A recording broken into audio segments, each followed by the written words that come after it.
What's up, y'all? It's your girl, Demi Love. And Mama Lolly. And this is Everything But the Bullshit.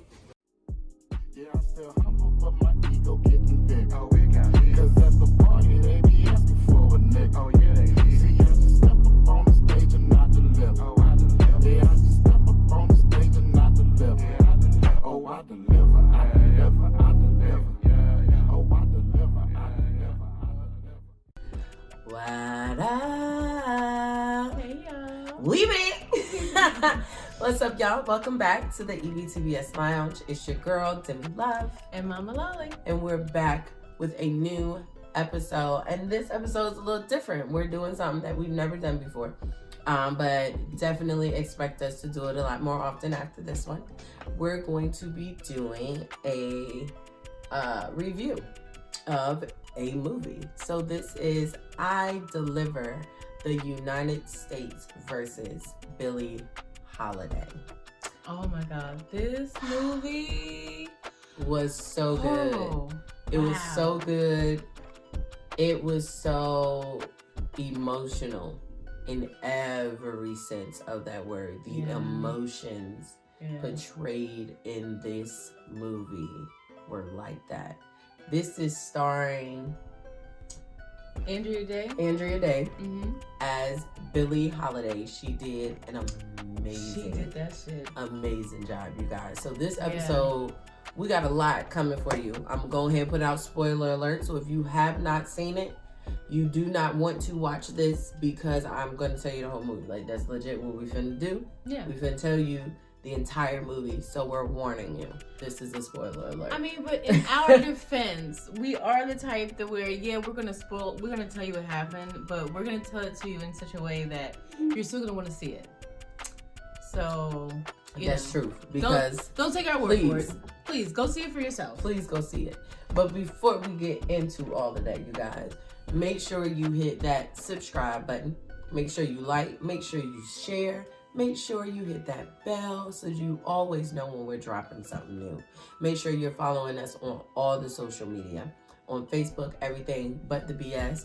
Twitter and Instagram alike at EBTBS_. And of course, go get your merch from the merch store. www.everythingbutthebull.com. Shout out to Bright Creation 757, who is the official EBTBS distributor, making all of this fly ass merch and getting it out to you guys. So definitely make sure you support. Yes, definitely. So listen, I want y'all to know how serious I am. I got note cards, because that movie is 2 hours and 6 minutes long. Yeah. I needed note cards. I didn't want to miss nothing. I wanted to make sure. Listen, gave y'all all of it. 3 pages of notes. Okay, this is about to get real. I'm a scribbler, so yeah, there's lots of other notes and So I gotta organize. I gotta be. Boom, boom. That's how I work. That's how my mind works. So, this is Lee Daniels, the United States versus Billie Holiday. First of all, hats off to Lee Daniels, because Lee Daniels. Like, salute. Thank you, salute. Sir. Thank you. We appreciate you. Always come through. Like, always come through. Always does a good job. I still technically have not seen The Butler in its entirety, though. Like, okay, yeah. Okay, I'm not gonna lie. Pretty much everything else that he's done. I'm not gonna lie. I still haven't seen that yet. I'm not gonna lie, because I keep kind of going back. Why haven't we seen that yet, Sharp? Good question. Why haven't we sat down and watched that? Maybe that should be the next. I feel like we should, since we really don't want to. Right, it seems like we just really try to skate around this damn movie, and we really like Lee Daniels. So I don't know. That might have to be what we do. Nice. But this movie is on Hulu, so you can go check it out on Hulu. Amazing, just amazing, and it focuses on Miss Billie Holiday. Yes, it focuses on her life, and mainly her career and the involvement of the government behind one particular song. The song in question is, of course, Strange Fruit. And that song in itself, as a child, I didn't understand and it didn't really hit me because, like, yeah, you know of it, and you hear slavery, and yeah, you know, that was bad. We don't do it anymore. Right. So, but it didn't hit you. It didn't resonate with you until my adult years, and especially now with all of what's been going on, you see it. When you really start to see it, yeah, that's when it hits. Really, and I think for me, and I'm not even afraid to say it, the song didn't hit me on the emphasis of it until I watched this movie. Now, I've heard Strange Fruit, Nina Simone version, more than I actually heard Billie Holiday's version. Yeah. And I always liked the song Strange Fruit. Like, I would play it, but I never took the time to listen to the words, which is very odd for me. Anybody who knows me knows, like, I listen to the words of songs. Like, that's what makes me really like a song typically. But for whatever reason, anytime I play the song, I always let it play. Always respected the song. Always had this strong respect towards the song, but I never listened to the words. And watching the movie, and it definitely being centered around this one song, and hearing Billie Holiday sing that song, the rustiness in her voice and the way she pronunciates every word, hits every syllable, like you feel it. You feel every emphasis on every letter of every word. So when the movie starts out, which I thought was very interesting, the movie starts off by saying the following. In 1937, a bill to finally ban the lynching of African Americans was considered by the Senate. It did not pass.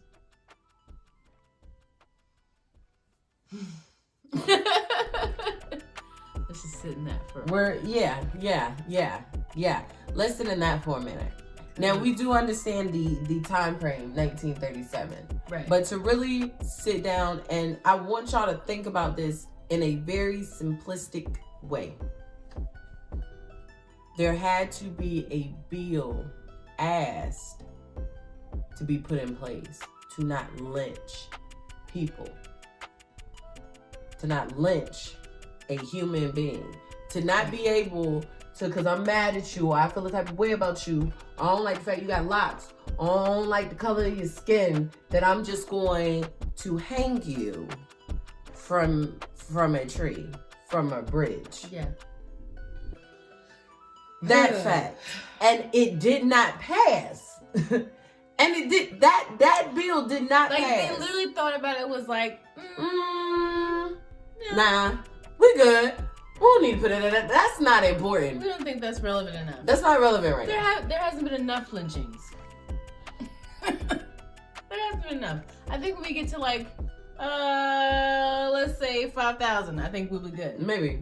You know, maybe around 5,000 we'll consider this might have been getting a little bit out of hand. I mean, considering that, you know, they didn't really stop anything or consider it being a bad thing until they got to about, 4,743 Right. Then it was like, okay. And then it was like, yeah, we should probably stop. This shit getting it's getting a little wild now. They're taking advantage now. So, yeah.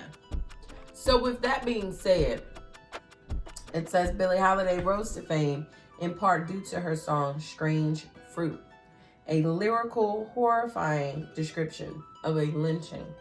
Now, Strange Fruit is actually a poem titled Bitter Fruit by Abel Merpool. It was published in 1937. It's believed that he wrote it after seeing a picture of a lynching in an American paper. And that's what moved him to actually write the poem. He never actually physically saw one in real life, but that's what moved him to write it. Merpool was a Jewish communist teacher and a civil rights advocate from the Bronx. Now, mind you, at this time, again, we have a big divide with the North and the South. The South is going the fuck crazy, okay? They wildin' the fuck out. The North is kind of there chilling, like, we kind of hear about them niggas tripping, but they down there, and we up here, like we trying, and it ain't got nothing to do with us. Trying to do our part, but like we really don't want no part, right? And we not doing that over here. It's just best that everybody tries to get a piece. So I got, but yeah, it's the fact that this and that was a big part. Now, she didn't even write the damn song. I was gonna say, like, it's not even her song technically. She's doing a rendition that he loved, by the way. She's doing a cover. Right. She's doing a cover of his poem. And the government is on her, and they're using the fact that Murpool is a communist. So, like, now you trying to go that fucking route with it. When Billie, it just resonated with her. Right. Of course it did. Why wouldn't that song resonate with her? Why wouldn't that resonate with just a normal human being? That part. And it did, though, because a lot of white people wanted to hear that woman sing that damn song. And when Billie started singing that song, it brought out a lot of tensions. It brought out a lot of different emotions out of a lot of different people. You got a lot more of the racists that were coming out. Yeah. Oh, ain't nobody trying to hear this shit. What is this bullshit? Woo woo. What you say earlier? Why you putting our business out there? Like, why you out there singing songs about what we supposedly are doing? Why can't we just enjoy being evil in peace? Shut up. Just I don't understand. But then you had others that, of course, it resonated in a deep way, and they felt the sorrow, and they felt the pain, and they felt the hurt behind the fact that this song even needs to be out. And then you had others that I think just really loved the way that she sung it. Yeah. Loved her voice and how she emphasized every word. Like, it brought out so many different emotions. Of it all. Yes. It brought out so many emotions within it. So Billie actually performed Strange Fruit the same way every single time. Okay? It had to be the last song in the set. There would be absolute silence, no bar service, and the lights would be dim, save for a single spotlight on her face. That's it. Yes. So imagine I want you to hear me. Hear me and feel me. Yeah. Her voice. Yeah. And the way she sounded. Silent room in a theater. You heard the pain. You heard the desperation. You felt the sorrow. Like, even hearing like old, that's why I like records so much, because you hear that you get that real graininess of it all. That real authenticness in it. That real soul in it. It's when you can hear that. It's when you can feel that. And that was what she brought to that song every single time. God, she sung that song. Could you imagine watching that shit live? Watching. Yeah. Is it Andrea? Andrea. Why I keep want to call her Andrea? I don't know why, y'all. I don't know. Andrea? I've never heard anyone say Andrea Day. Andrea Day. So. Andrea. I'm sorry, girl. I don't know. I do that a lot. I'm going to get it. But even watching Andrea perform it, I felt like it was Billie. I felt like I was really watching. Even watching her shoot up. And realism. Those things always... The realism. The depths. The depths you have to have, the range you have to have in acting to really be able to pull off what all of those actors and actresses pulled off what in the that high film. Looks like, and how, the things... How you react to it. how you respond to it. Yeah. Like, there is literally a scene of Billie at a friend's house shooting up, and you just see how she sticks the needle in her arm, and once the drug hits her bloodstream, she hits that. You can feel, you can see it come over her almost, and I'm like, wow, like she like really, when she really, everybody was like, damn, bitch, did she really do that? did y'all get her in for real? I'm calling somebody. Did y'all have her in there really being real authentic out this motherfucker? Cause she legit, like, and no, she was not. She was not actually shooting up, because y'all know y'all dumb as fuck on the internet. So I'm just say that. But I'm saying she won't. But I'm gonna give her benefit of the doubt, but I'm aware that whatever can happen. So I'm just saying, I don't know. She embodied that. She did. That whole She really scene. did. And even the folk, Lee Daniels, the way that nigga fucking got, the way he can capture a scene. Because that scene right there is actually, it's not no quick scene. You're actually in it to see her. The friend is already, he done already shot up. He leaned, he sleep. So it's just her. It's just her. And you hear the night noise in the background, like trains and cars and shit. But it's just her. And you're just watching her get that heroin through her system. To feel that go through her, and to see how she responds and how her body reacts to it, and down to the scratching and the mouth movements. Like, it was just the mannerisms of it all. If they don't get no Grammys, if they don't win something off of this, I'm calling some goddamn body. But they did though, didn't they? I don't know. I didn't watch the Grammys. I didn't watch the Grammys. So if they did, can y'all comment? Do anybody know if they did or not? Or like, please let us know, because they need to. Yeah. That there was. Yeah, because we didn't watch the Grammys. They just passed recently, so. I think it was this Sunday. Yeah. I mean, the Sunday that just passed. Whatever. So I don't know. Let's hope for it. Because even her singing, Strange Fruit, should have won something, because that was powerful. Like, she gonna make you sit down and hear that song. Yeah. She gonna make you sit down and hear them lyrics. Yeah. You finna feel all of that. You finna know what that song really was about. You're going to know. So the movie kind of takes you on this journey. It starts out with her at an interview with Reginald Lord Divine. And she's there with her friend Freddie. She's there with Freddie. Freddie is like a close friend that you see throughout the movie. That's always with her. That's always by her side. It's him and his Roz. So you always see them. So it's her and Freddie there. And at the start of the interview,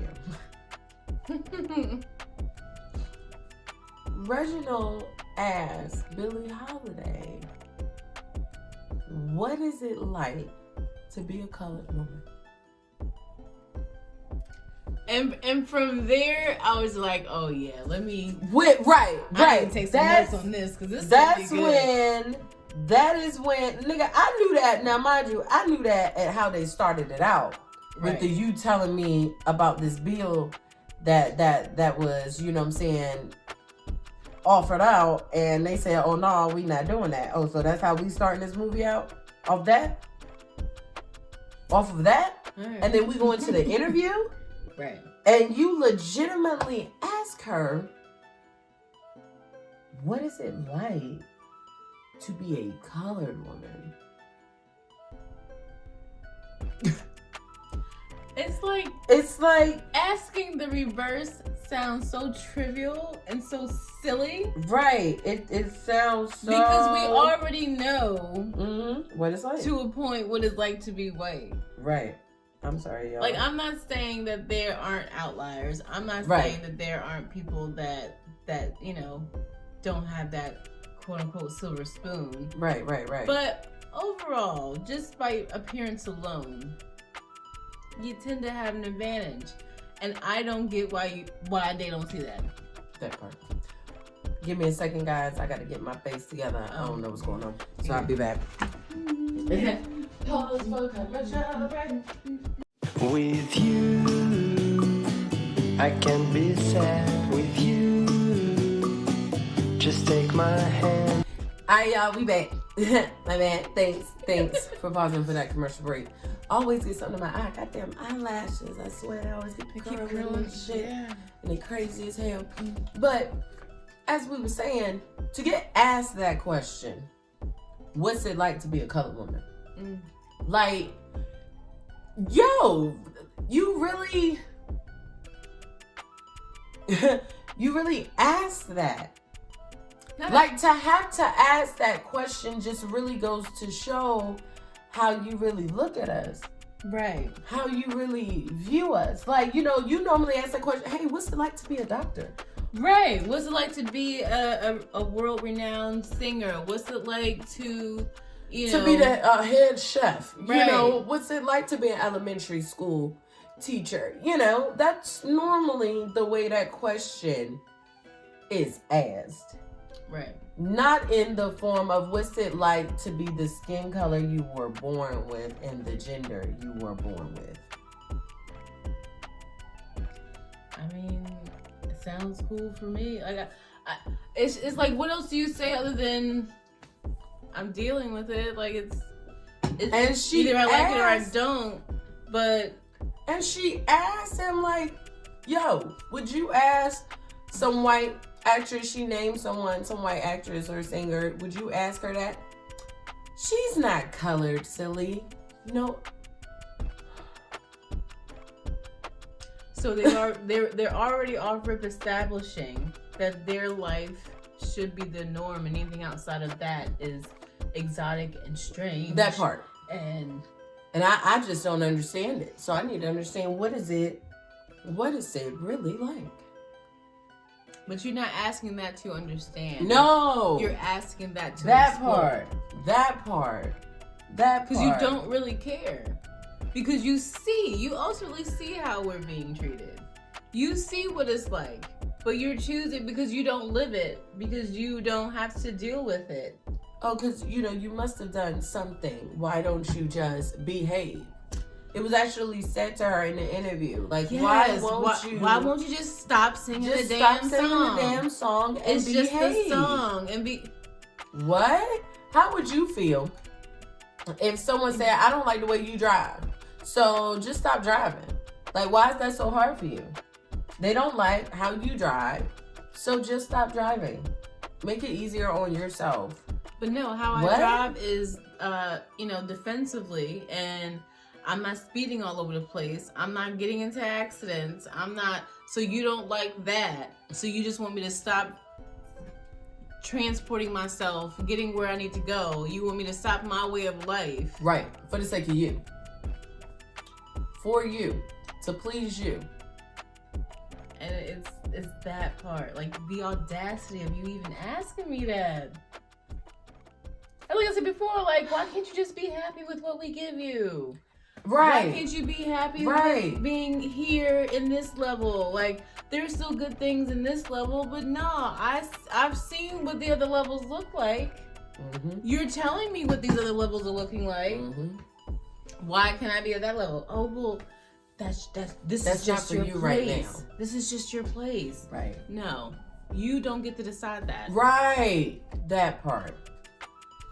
So you get characters that start to unfold within the movie. One of them is Harry Anslinger. This mother. Ooh. You ain't supposed to be ill of the dead. Harry Anslinger at this time was a federal agent. And not a very good man. He was the one who put Jimmy Fletcher, who ends up being, as it says in the movie, the first black FBI agent who is put on Billie Holiday as a case. They've legit made Assigned her to him. Right. Like, she's a whole case. She a whole case file. This is your target. This your target. You watch the target. That's what you're going Basically, after. babysitting. Now, Harry Anslinger showed a lot of hate towards blacks by referencing, at least in the movie's sake, as niggers. I mean, and he if thoroughly. they were so bold to put that in the movie, then I mean, but they've done it in how many movies? Right. But like, I'm not, right. And I don't even see it. And this is just me personally. I don't see it as them being bold. They're doing exactly what that was the dialogue. Yeah. That's what they said. That's how they carried it. Ain't no need to sugarcoat it. Nope. Ain't no need to try to create another word for it. Ain't no need to try to go around it. If we're creating movies in that time, we need to use that dialect. And that's how they refer to us. So let's not dig that down in no history book. That ain't bold. That you being accurate. That you betraying it the way that it really fucking was. So he was so focused on her and this fucking song. Her and this goddamn song. Like, when I say he legitimately would get her husbands, like, they had the husbands wrapped around they fucking fingers. Because like, they all had the same her love MO. interest was, they always knew how to wrap them niggas around they fucking fingers. Because they all had the same MO, and she always picked the same type of fucking total fucking dudes. Asshole, big bravado, a hustler, the type that was just in all sorts of crowds, just trying to, make his name big, very flashy, very, superficial, definite issues, whether it be mentally, psychologically, egotistically, it's just, it was a lot. Overall, just bad men that did not do her any good, that were not any good for her, and did not have her best interest at heart. Anytime. At all. And it was crazy because Anslinger's wife loved Billie Holiday. Right. Like, now let's stop there, because all throughout the movie, again, she knew what was going on. She knew what Anslinger was doing. Did she say a word? Nope. No. But that was because she knew her place. She knew her place. Was and so always excited at the damn theater. Was like all smiles. She got all dressed up, and she was dressed to the nines too, and all that shit. She does look beautiful. I know she do. But you won't fight for her. You want to hear her sing so goddamn bad, but you won't fight for her. Cause we don't give a fuck. Long as she doing what we want her to do. It's that part for me. And again, her being the case, all because the government did not want her singing the song Strange Fruit. Like, apparently the president at that time, Dwight Eisenhower, made some type of reference to it. They were looking at the song like, oh, it's going to propel the civil rights movement. You're right. Because this is what y'all doing. Yeah. This is what y'all are legitimately doing. You're getting mad at this woman for singing something that y'all are doing off a poem that was written by somebody else. By another white man. Because he's a communist. Oh, now he a communist and he Jewish. Like, so I'm saying, that's a double strike on them. Why don't they go attack him? Why are they all up on Billy? He got pulled in now from some articles that I did read. And they just didn't dig into it in the movie, I'm sure. Because, again, it was a 2-hour long movie. It was already. And that encompassed a lot. So I know it's still left out a lot. But from certain articles I ran across, Maripool was kind of brought into the spotlight and supposedly they called him in to talk to him or some shit like that. Like, it called him in to talk to him, not arrested him on his goddamn deathbed. Right. Because he wrote a poem. Because isn't this all covered under free speech? Right. That part. How you gonna break my First Amendment right? It's a song. And then try to say I'm trying to incite a riot? Aren't you inciting the riot because you doing the behavior? I'm like, this is the fuck? I'm confused. That's why I'm so glad I was born in 82, because if I was born I'm so glad I was born in 88. Like, I wouldn't have made it, y'all. I'm gonna tell y'all that right now. I already know that. I know that my life would have been real short. I probably wouldn't even made it to 32. I don't know how they did it. I don't know how they did it. But it's because us now sitting here, you know what I mean, with the way that we've been brought and our freedoms and our liberties, like we wouldn't. But at that time, that's what they were born into. That's what they were used to. That was the norm. Like it's that part that it was considered the norm. How is that shit normal? How? And to live that every single day of your life. To wake up and go to sleep, and that's what you dealing with. That's your fear for real. You're afraid every day of getting lynched. You're afraid every day of a house getting burnt down. A black woman, like, you're afraid for your fucking life every single day. Every single day. Behind a plethora of shit. Like, take your fucking If pick. you don't walk across the street when you see a white person, if they feel like you looked at them wrong, if they thought you said something smart and you ain't say shit, just you sitting wherever doing whatever. And why the fuck you here? If they feel like you should not be there, they're gonna incite any reason to do something to you. Like, it's that part. The anxiety of that. The I can't go to the corner store and get some things because I might get stopped by or approached by a group of white people and they might kill me. They might kill me. Like, I legitimately kill me. might die right now. No.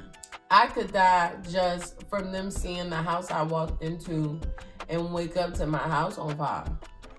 Wake up to a cross burning in my lawn. Like, because of wake whatever. up to them driving around in circles, just shooting guns, yelling out racial slurs. Like, I got time. Like, how? And to not have nobody do shit. It's that part for me. To not have nobody do shit. This not fucked up. Oh, you know it's fucked up, but it's not happening to you. The ones that want to do something can't do something because they in turn understand that what black people are going through is horrendous and they don't want to go through that. Right. Because now you speak up for them, what's going to happen to you? Now that's just you common just sense. as bad as them. At the end of the day, so yeah, that's about self-preservation. So I get it, but that's what you've made this into. Yeah. A constant self-preservation. Now, Billie had all these relationships that she went through that they portrayed in the movie. Mm-hmm. She had a friend, Tallulah Bankhead, who was a white American actress, who was a close friend of hers, and whom she was also sleeping with. Tallulah had her back though. You know what I mean? Like, the police was pulling her in. I mean, yeah, but not she had her back as much as she could without getting herself in trouble. Right. Like you said, self-perseverance. But she was getting pulled in by the police. They're asking her, you know, what's your relationship with her? Are you having sex with her? Like, the FBI is pulling in Tallulah Bankhead and asking her if she's sleeping with Billie Holiday. What the fuck that got to do with these quote-unquote drug charges that y'all trying to put on her? And they never said who they're actually looking for. Because like she said, it wasn't about them looking for no fucking body. It was just about destroying her. She wouldn't stop singing that damn song. Yep. Had she stopped singing the song, they would have left her the fuck alone. But because she wouldn't do what they wanted her to fucking do, they found a way legally to, we're trying to fight this big war on drugs. And she Billie Holiday. She around here doing drugs. Where's she getting it from? You know, she know the person. She know the dealer. She can lead us to the people. And so it goes a step past police investigation and police work. If that's what they were just, you know, if that's all that they were doing. They took that shit a step further and did like a psychoanalytic type deal on her and figured out what her triggers were. Right. They figured out her likes and dislikes and how she would respond to certain things, how she would respond to certain people. Like, they purposely put certain people in her life to have her go down a certain path. I think after she got out of jail and she ended up with that light-skinned bar owner. Yeah. John Levy. Mm-hmm. Yeah. Mm-hmm. I feel like the FBI may have put that together. Well, no, I don't think they put that together, because typically, at least with the way the movie was showing it, they were just watching her to see who she was fucking with, because they knew men were her weakness. Mm-hmm. So once they realized, like, oh, okay, so she fucking with this dude, that's when they start pulling him in. Because they did pull in John Levy.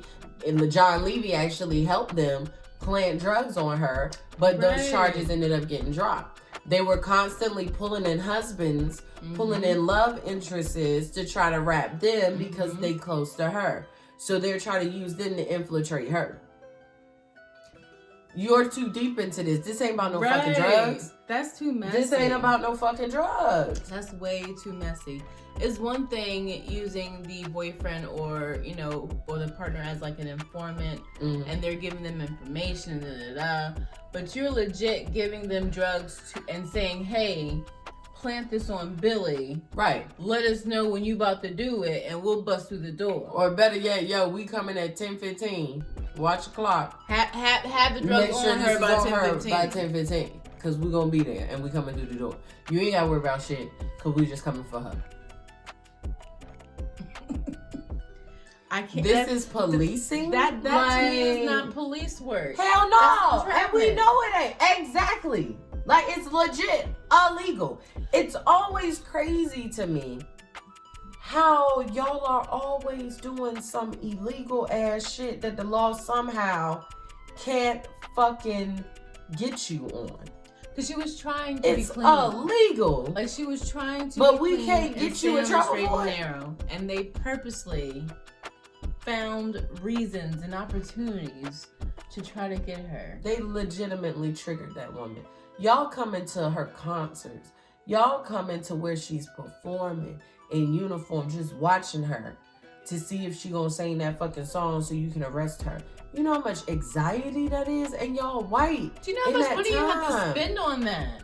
What money? To go to all them concerts? Bitch, they were the police in the 1930s. You think they were paying for something? No, Aaron. They was just walking the fuck in there because they was the fucking police. See? And again, that. You're not even paying to watch her. But you watching her. If you gonna watch me, fuck you, pay me. But you can't even do that? No. Because you're not deserving of that in our eyes because you won't stop singing this fucking song. So the acting, like we said, in the movie was just amazing. Yeah, and there were particular scenes that would legitimately just draw you in. Mm-hmm. And there was one scene in particular, an elevator scene. Oh. Where you see Billy and Tallulah go into a hotel. And of course, you know what I'm saying, they're going up to their room. You know what I mean? And they go to the elevator and there's a black bellhop there. Mm-hmm. And he's standing there in front of the elevator. And Tallulah knows him by name. So she's like, hey, you see us. Like, come on, let's go. And he's like, Miss Bankhead, you know I'm the only Negro allowed on this elevator. She can't get on this elevator. So Billy didn't even address Billy, and Billie Holiday is the celebrity. Right. She is the star. She is the well-known person there. Well, they both are. Well, Tallulah Bankhead was because she was an American actress. They both are. True. They both are. But in as far as in that aspect, though, it didn't matter. It didn't because it was really black and white. Right. And at the end of the day, he still told her like she can't do it. I can't let you up there, and you see Billy get upset. And like, no, I'm not taking no fucking service elevator. Like, you won't let me up there. And she tried to just bum rush in. And he legitimately, like, doesn't let her in and pushes her out. And she's smoking a cigarette. So she flicks the cigarette at him and walks out. And when they come back to him, like, you just see him standing there still in front of the elevator just with tears coming out his eyes because you could tell he didn't want to do that. Right. He was hurt. But he told her while she was there, like, listen, they killing us for less. Mm-hmm. Please don't start nothing here, Miss Holiday. Right. Just please don't start nothing here. They don't need no reason. Mm-hmm. They don't need no fucking reason. Nope. I want to let you up here, but you know I can't. If I let you up here, you know what they're going to do to me. Right. You know what they're going to do to me. Black person, black person. Like, come on. And for me, that's what this movie really symbolized for me. It was the balance between Black and just doing your job. Mm-hmm. Like sometimes, I saw a lot of that. Sometimes it's really hard to do both.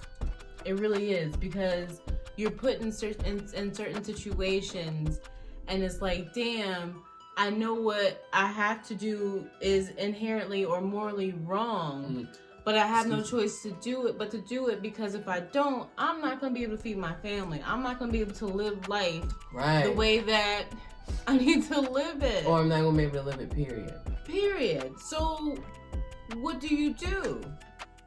And yeah, it's also that concept of living your life versus doing it for the cause. With Billie Holiday, she feel like, oh well, listen, nigga, I made it. Like you know who I am. You see me. You see me. Let me in. It is what it is. Like just whatever. And in those situations, it's a little. You have to step back out of that, because you may be of a certain stature, but you also know that there are consequences to how you because being yourself. A celebrity then was not like being a celebrity now. No, it's not. And I don't give a fuck. If Beyonce was born in 1930s, they wouldn't have gave a fuck about Beyonce ass. They would have let her in that cotton club to make sure she kept singing them fucking songs. And just like Billie Holiday, you better not get out of line, or we're gonna do you just like her. Same thing. It was not in the way that we treat celebrities, how they are treated in every sector. It was not like that back then, especially not for Black people. White people could get whatever the fuck they wanted, but any other, no. And that era that movie showed how in that era, domestic violence was so prominent. And it was so acceptable by default, because won't nobody doing nothing. Like, niggas was not just doing this behind closed doors. They didn't give a fuck who was around. Like, they was public, grabbing up, snatching up women in broad daylight on the street. Like, we in here practicing. She was in there practicing, and her friend was doing her hair. And her and was it her husband at the time, or boyfriend, or whoever? Who was she talking to? Her boyfriend. Was her boyfriend? You talking about her and John Levy? Yeah. Okay, so this was towards the beginning. Towards the beginning of the movie when they were sitting there. Oh, that was her manager, Monroe. I think that was his name, Monroe. Then he was one of her managers. And he even, choked her up, yoked her at, like, grabbed her ass up, like, listen, bitch. Like, we're literally sitting in this theater. She got the dogs there. They're working. There are people there working because they bringing them food. Bellhops and shit, walking around, whatever the fuck. Still yoked her ass up. Ain't nobody say shit. Ain't nobody stop, miss a beat. Her other manager, the white guy, was there just sitting there, ain't say shit. Like, the girl that was doing her hair, she's surprised and like, she caught back, but she already looking like I already know what the fuck. And the other men that are in the band aren't saying anything. Do nothing, because there was that mentality of you can't get in the middle of that. That ain't got nothing to do with you. That's their business. Whatever's going on between them is going on between them. You don't know it, so don't be in it. Why is that okay? It's like that for me. Like, why? And why are you okay with not stopping something like that? I'm not saying that you have to jump in every situation that I'm not saying but at some point, hey, guy, why? Because you don't need to do that, right? Because then you get women that accepted. Like, they want someone to help them, but then as soon as someone helped them, you go against them. Like, in that era, there was a song called Ain't Nobody's Business that was actually Betsy. I can't remember her name. It's Betsy. It's a song by Betsy called Ain't Nobody's Business If I Do. And she basically redid that song and called it Nobody's Business. And she's singing the song in the movie. And the lyrics, last two lyrics say, well, I'd rather my man would hit me than for him to jump up and quit me. Ain't nobody's business if I do. I swear I won't call no copper if I'm beat up by my papa. Ain't nobody's business if I do. And motherfuckers was going crazy in the goddamn theater. Like, yes! And it's like you wanna kind of groove to it because it does have like a little. Because listen, I was jamming to it in the beginning, and then when I heard that third lyric, I was like, wait a minute. Shit, it was the first one. It was the first verse. Well, no, that wasn't the first thing she said. Like, that was like the third one. Yeah. But I was like, yo, what bitch? Okay, no, I can't. And then to go even further, and like, you ain't even calling for help. We just gonna let. You just gonna sit there and let him whoop your ass, okay? And that goes to show all her relationships were abusive. Yeah. Except for her one with Jimmy Fletcher. Yep. Because her and Jimmy Fletcher, who again is the FBI agent who gets assigned to her case, he ends up, eventually kind of falling for her. I mean, you being advised to follow her all around the fucking world, everywhere that she goes, you spending time with her and shit. What's gonna happen? Right. You know what I mean? What's gonna happen? And again, this is the case of, you're just doing your job. Right. You're just doing your job following her around. They're still giving you directives to try to do anything possible to destroy this woman's career, to get her locked up. That part. But then you also realize in this transition that they're playing you. That part.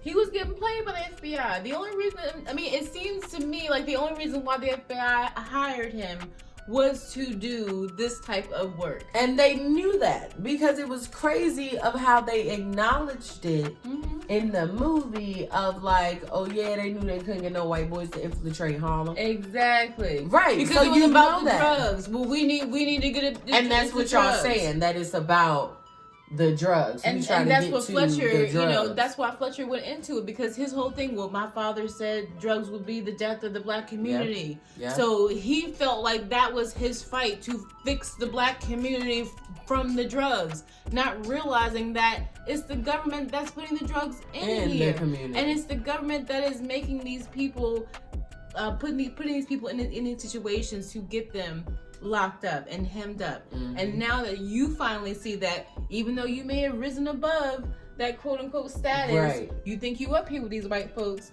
they still think of you the same way. And there was legit a scene where he went to visit Anslinger in their FBI office with all the white folks. And when he walks in, like the whole room stops.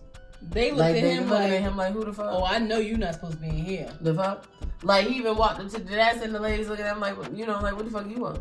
And didn't even address him like, right. What do you need? And then someone else walks past, oh, Mr. So-and-so, can we get... What? Wait a minute, bitch. I know I'm here to see Mr. Anslinger. Like, I'm federal agent, da-da-da. Oh, sit right there. Yeah. Like... So, Jimmy was assigned, Billie, like we said, as a case. He was required to be wherever she was. He fell in love with her, with Billie. Eventually, like we said, along the way. Because she was a down-ass chick. In the beginning, though. She smoked, and, she drank. She do other shit other than smoke. But, like, she dope as shit. She dope. But she got pain and hurt. Right. And for a reason. It's that part. Yeah. But he, in the beginning, did his job. He went and got her. She got arrested at her home. And he arrested her. He came to arrest her. With the whole goddamn crew. Like, yeah. So, it's me. And she had just, like, she was, in the movie, she was high. She had just Shut up. She was about to go to the store get some damn ice cream. Right. High as gas. And nothing but like lingerie, whatever. And a fucking trench coat. That was on the whole dude that was with her. To get a goddamn Klondike bar. And then open the door to the fucking federal agent, goddamn Fletcher, right and all the fucking cops. Put your ass right back in the house. Come on, because you're under arrest. So he ended up doing that, but he regretted it. Like once his mother found out, because of course he was in the paper, you know, he thought he did something. And of course so his mother loved her. His mom loved Billie Holiday. He and I think in one of the scenes he almost bragged about getting an autograph for his mother from her. So it's like, how dare you come in? Tell me that. He told his mom he met Billie Holiday. Yeah. That's what he told her. Yeah. And then I see in the paper that you arrested her. Nigga, what? That not only you arrested her, but you were the head of the whole operation. This your shit. This your shit. And when she sat down and talked to him, like, that's when he actually started looking into her and started listening to her music. And she ended up serving time. They ended up giving her a year. Year and a day. A year and a day in damn jail. These sentencing laws and shit like that it's petty. It's so petty. Why would you get a year and a day? A year and a day for what? Really? Exactly. Like, yes, okay, possession. Like, I get it, but like for real, how y'all come? She was at home. She was at home in the comfort of her home. Y'all didn't find her out in public with this shit on her. Like, come on. So he actually went to her when she was locked up and told her, like, yo, don't trust nobody. They want to take you down. They want me to take you down again. I'm not finna do that shit though. You know, I'm just letting you know, like, I'm sorry. Like, you know, cause he finally saw it for what it really was, because he even asked him, like, why is that song so important to us? Like, why is that so important?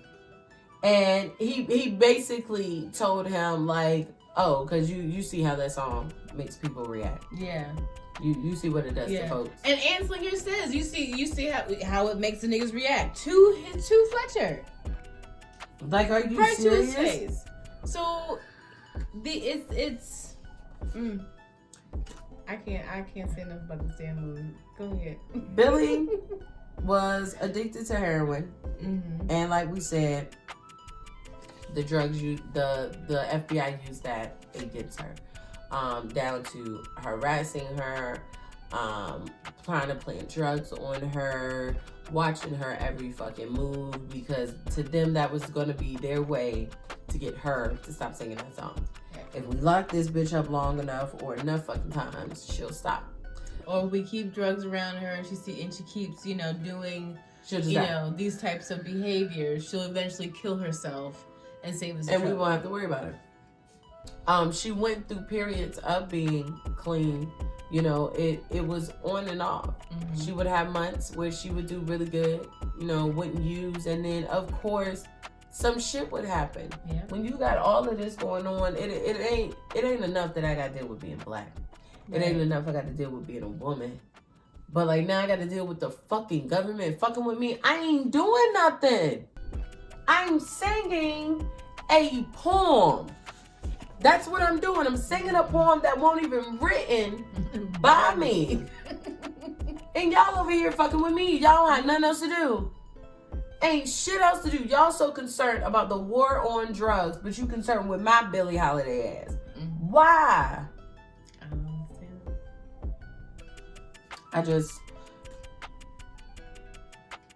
I just don't get it. Like, people really forget that, especially with these hard drugs, they're escapes. Yeah. So there's a reason why. And they're hard to get off because they make you feel a way that, you know, people have said that they have been yearning to feel. Yeah. And they're constantly, after that first time, they're constantly chasing that high. Because when it makes you feel the way you've been searching for, right? That's all you keep searching for. That's all you want to feel. That's all you want to feel. And you don't care what it takes, how it takes to get there. That's what you want. Yep. And that's all it is. Now, Billie's mother ran a whorehouse that she grew up in.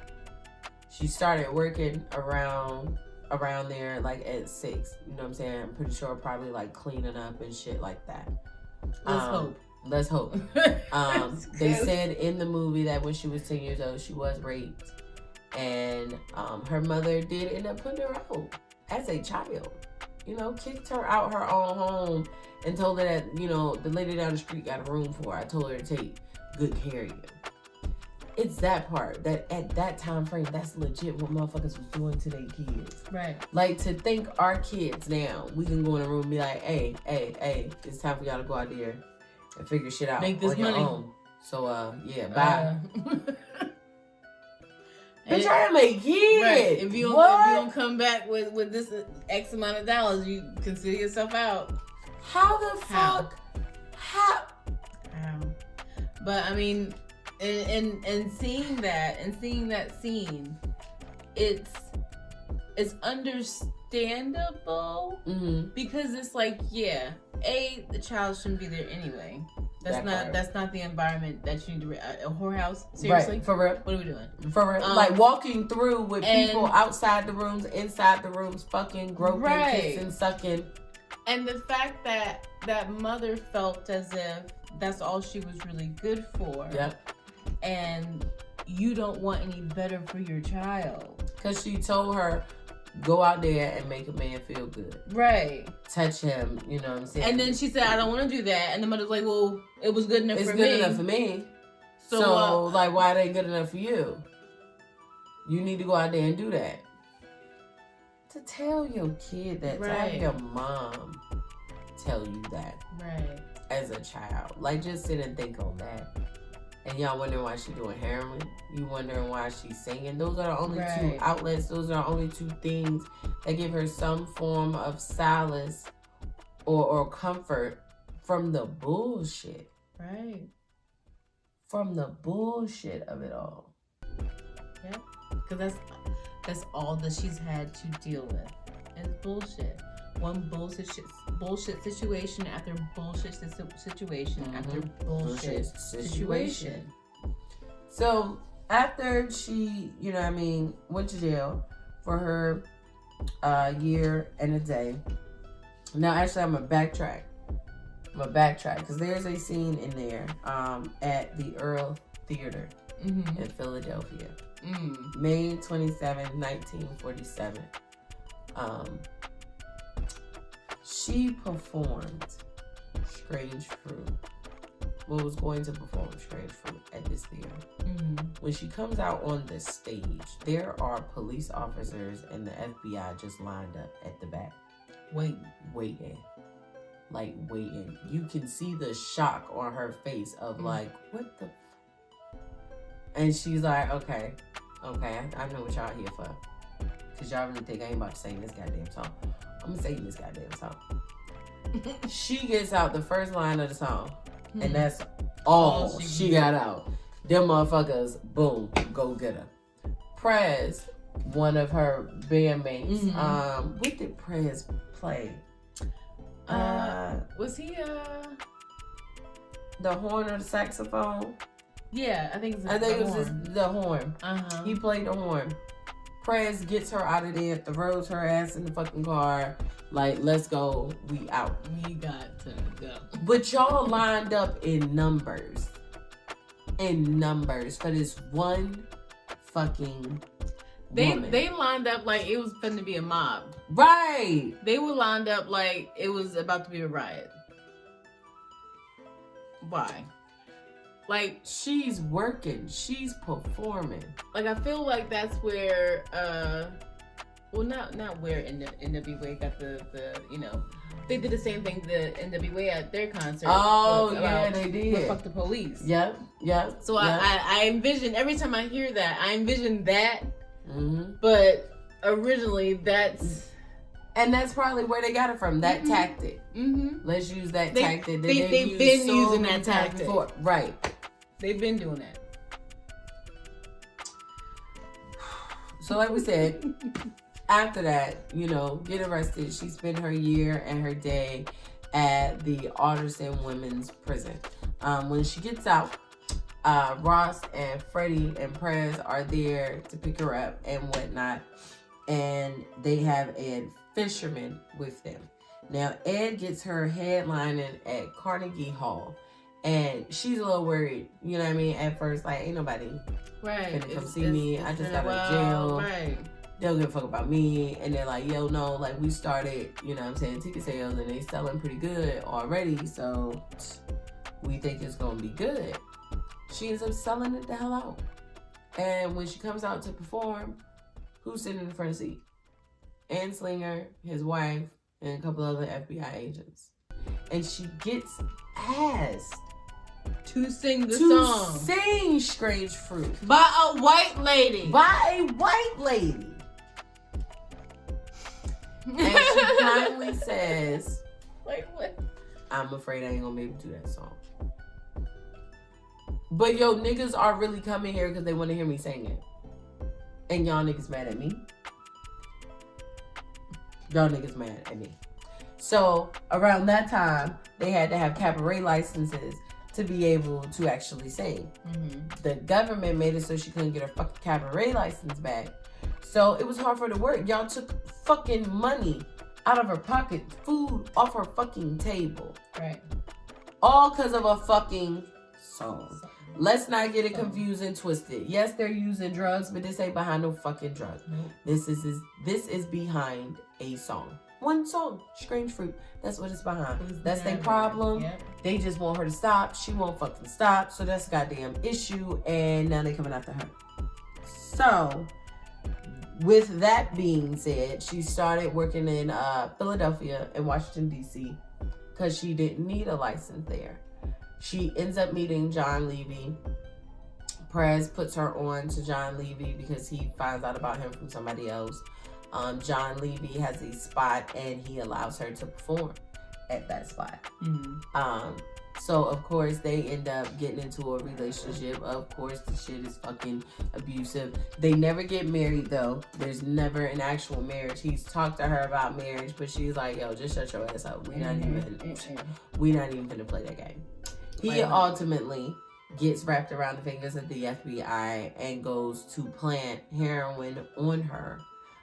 They bust in right when he's like, he didn't hand it to her, try to slip it in her pocket. She grabs it like, what's this? I don't want it. She just realized what's going on. And they didn't bust through the fucking door. They bust through the door and it's a whole... So she goes to court. It ends up getting thrown out. Now, the way that the movie portrayed it that Fletcher was testifying and her attorney was asking him questions and he was kind of stumbling over his words. And stuttering, he was basically making it sound like it could have been planted because he was like, well, we did find her syringe and stuff, but it was in the trash. And that's odd because normally junkies keep that near them and da-da-da-da-da. So the way the movie portrayed it was like he was the reason as to why the charges got dropped. Don't know if that's true or not. But they ended up getting fucking dropped because of that. You fast forward to, because he's still working the Billie case. Right. And he's still following her and he's still around her and he's spending time with her. And again, you know, going like back. He was kind of like demoted, but not really. Yeah. You know, he was, you know, his things were removed from the office. Well, no, at that point he was demoted. At that point, you're going further along in the movie, but at that point, he did eventually end up getting demoted. Yeah. But there is a scene a little after that, the family hanging scene. Yeah. Now, I don't know whether this was a scene that happened in her adulthood or this something that just that happened in her memory, but it wasn't right when they got off the bus. Right. Like at first, when I first saw it, I felt like it was maybe she got off the bus to go use the bathroom, whatever, and just in her thoughts, and just envisioning something that she had seen in her childhood. That's what she saw. Because then she went into the house, and then that was a whole different scene. Now, what I think, from the way that I grasped it, of the way they did the scene, is her, getting off the bus. She's going out into a field to use bathroom. She ends up hearing crying. Continues to walk forward and sees, a house or a cross that's been burnt. You see 2 kids that are crying and a father trying to get his wife down off a tree who's been hung. I think the scene of that was very real, but then it cuts into her in a house and she's walking through this house, and I think the house just kind of emphasized, I think the whole scene to me was supposed to signify something she herself saw and dealt with and experienced. And her running around the house, you see Fletcher reaching out to her to try to be there for her, and she embraces him, but then she pushes him away. And then you see Ross and Freddie come up and she embraces them, but then she pushes them away. And then you see her go to the heroin, like, yeah, let me get that. Right. But then Fletcher comes in and is like fighting against the guy that's trying to give her the heroin, like, hell no, you're not doing that. And then she cuts out of the house in the hallway and she's just crying. You're seeing her scream and just the emotions and the intensity of it all throughout the scene. And then it ends up cutting to her getting ready, being dressed and prepared, and walking out on stage to sing Strange Fruit. And you actually see her perform it, and she has on all white, and it's like they have these chains or something. It's a heavy material on it, so when she walks, it's like, it sounds like chains. Like it's so powerful within itself. It's just so powerful of a scene, and the raw emotion and how he captured it was brilliant. It was amazing. It was Fletcher and Billie, definitely seemed as if they were in love, but Billie didn't know how to deal with that. No, I mean, she didn't know how to take it, right, because of the relationships that she had and what she was used to, and that just didn't fit in with her norm. There was a scene in there where, of course, because the type of man Billie is used to dealing with, the sex she always has is rough. Yeah. You know what I'm saying? Always from behind. It's always from behind, or if they turn her around, aggressive, it's very aggressive and forceful. Grabbing and, choking, and, we're not saying nothing wrong with that. But that was essentially all she thought, that's how it's supposed to be. Very aggressive. Not female-centered, not female-oriented. Focused at all. on the man. Yeah. And he actually starts out that way, but then he wants to stop because he actually wants to, take care of her, caress her, love on her. And you see how she's responding to it, like, nigga, what fuck is you doing? What is this? You trying to kiss me and shit? Jumping and flipping, it was so foreign to her. Right. It was so foreign. For someone to be gentle, for someone to be passionate, for someone to be loving. And it's that part too, because you see that now with, you hear certain men saying, oh, women need to be more feminine, and they need to stop acting like a man, they need to stop taking over shit. Well, sir, what do you expect when I've had to take over? Constantly. All my life. Like, I've had to fend for myself. No one else is around to defend me. What am I supposed to do? Just die?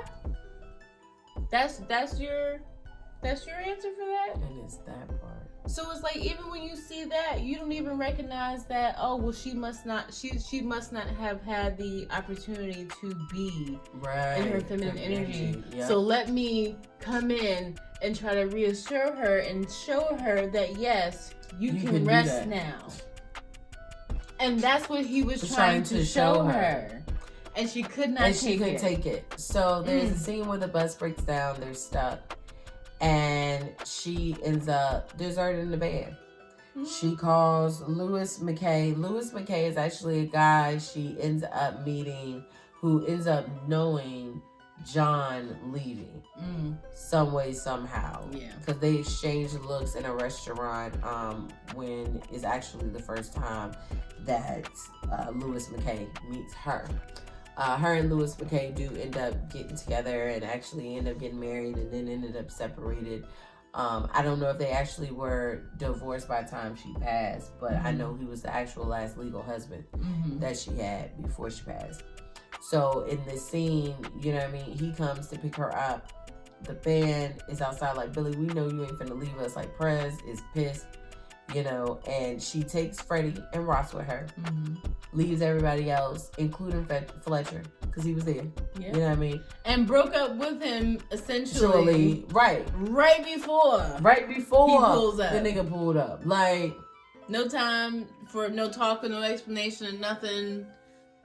Hey, so listen, it's been real, it's been fun. Like, you cool and all, but but I don't know what to do with this. This is foreign. It doesn't work for me, and I don't know what to do with it. I'm about to be out. Now, of her leaving them stranded like that, Prez, that was the last time she saw Prez. Yeah. And her and Prez were very close. He actually gave her the nickname Lady Day. Yep. And she gave him the nickname Prez. His name was actually Lester. That was the last time she saw him before he passed. Yeah. And his wife would not allow her to sing at the funeral because, of course, he was pissed at her. Like, bitch, you left me. Right. You legit up and deserted your whole crew. Fucking crew. Off of, you know, it was a plethora of things, but yeah. For me, I felt like her up and leaving like that was because she just wanted to get away from the situation with Fletcher. With Fletcher. Because she knew he wasn't going to go anywhere. Yep. And even if, you know, she didn't want to be with him, she didn't know what to do with that. At the same time, they were stranded. She can't get all of them together. So she's like, fuck it, I'm going to just take me and I'll take 2 more people. Right. Now, after that is when Fletcher actually ends up getting demoted. He goes into the office. He comes back and all his shit is gone. They've put one of his friends in his place and moved him to administration. Right. Downstairs in the basement, in the cut, in the back. Right where they thought he belonged. And he regretted up until the day that he passed, you know, helping the FBI and sending her to jail and what the fuck he did with her. And he really did fucking love her. And even with her leaving him, he was still there for her. Billie ends up getting diagnosed with cirrhosis of the liver in 1959, ends up telling him. And he's there for her every step of the fucking way the whole time up until she dies. In the hospital with her, spending time with her, spending the night. Like, he was really, really there for her. But even while she was fucking in the hospital, just can't leave a bitch alone. Can't leave a bitch alone. The husband, Lewis, comes back talking to her, trying to tell her, like, yo, I talked to FBI, you need to tell them, da da da. So she makes it seem like she gonna tell him. The FBI comes in and she don't tell him shit. These motherfuckers ain't shit to tell, nigga, because you don't give a fuck about me or these drugs. You just give a fuck about the song. And I'm laying here dying of cirrhosis. Like, I'm legit dying. Right, I'm in the hospital about to die. Fuck you, me, my nigga. I'm not telling you shit. So they end up planning drugs on her. While she lay in her deathbed. While she lay in her deathbed. She in the hospital dying. She's dying. Coughing up blood. She has fucking jaundice. Like, you saw the fucking... First of all, the makeup team in this motherfucker. Hey, y'all, the shit.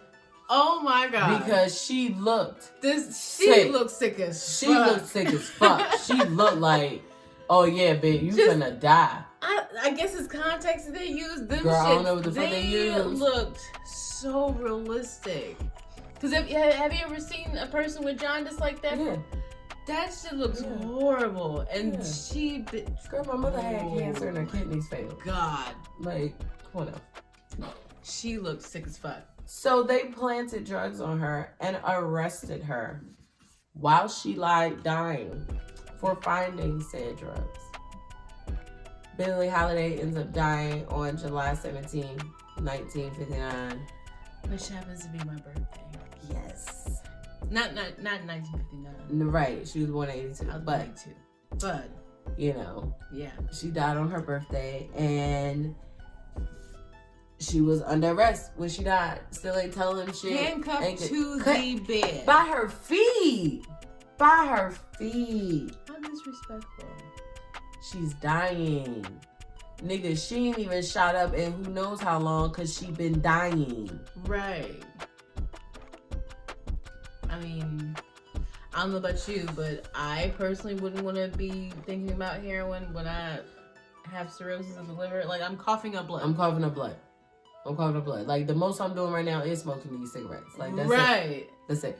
I don't have time to do all this, cooking it and then put... Ain't 8 days, no type of energy. You know what I mean? Like, you're literally going off adrenaline. Right. How? And this is what y'all doing. How? So, the movie ends like that, and it shows us different things. You see that Harry Anslinger remained commissioner of the Federal Bureau of Narcotics until his retirement at the age of 70. Mm-hmm. September 1962, President at that time, Kennedy, presented Anslinger with a citation for an outstanding record serving the federal government since 1917. This thing got a fucking award for no And reason. see, and I can't even blame Kennedy for that because we don't know if Right. Kennedy really knew. Hey, he ain't know that shit on the depths. You know what I mean? He ain't know that shit on the depths. That's just something on the agenda that he gotta do today.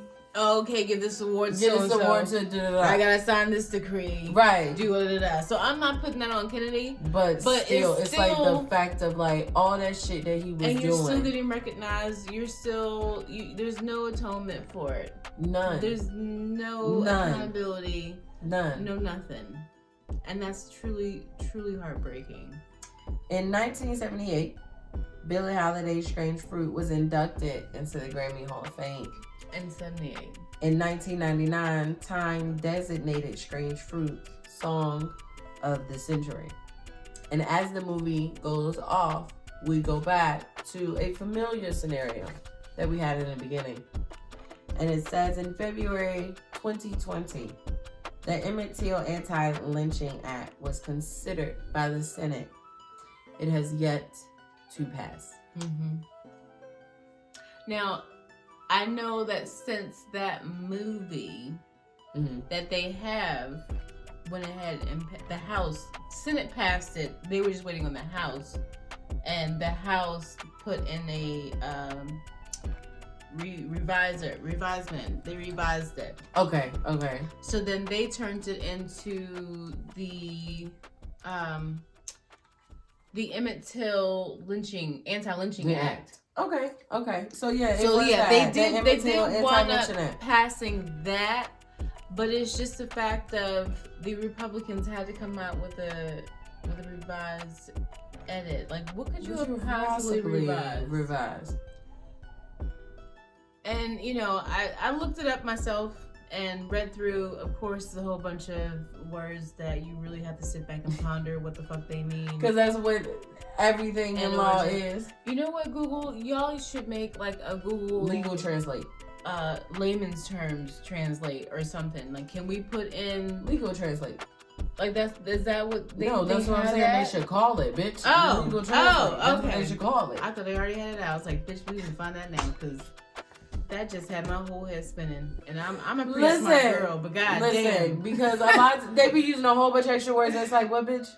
Right. Say a regular word. Just say why is there not a regular word in this? Why?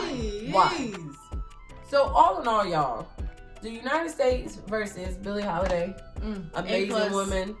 Amazing woman. She is an amazing woman, but an amazing movie. Give it 99 on Rotten Tomatoes. Right, like it is fucking awesome. Make sure y'all go to Hulu and check it out. Let us know what y'all think. Let us know if there's any shows or movies y'all want us to review. Excuse me. We have a lot more that we're going to do. We have some things already set up. Some shows we about to start watching. So we like watching TV and we like talking about some random real ass shit. Yes. So please understand this will be happening. But as always, guys, make sure you subscribe, you like, you share, you hit that bell. Follow social media, everything but the BS on Facebook, at EBTBS _ on Twitter and Instagram, and get your merch at everythingbutthebull.com. As always, it's your girl Demi Love and Mama Lolly. We out. Bye.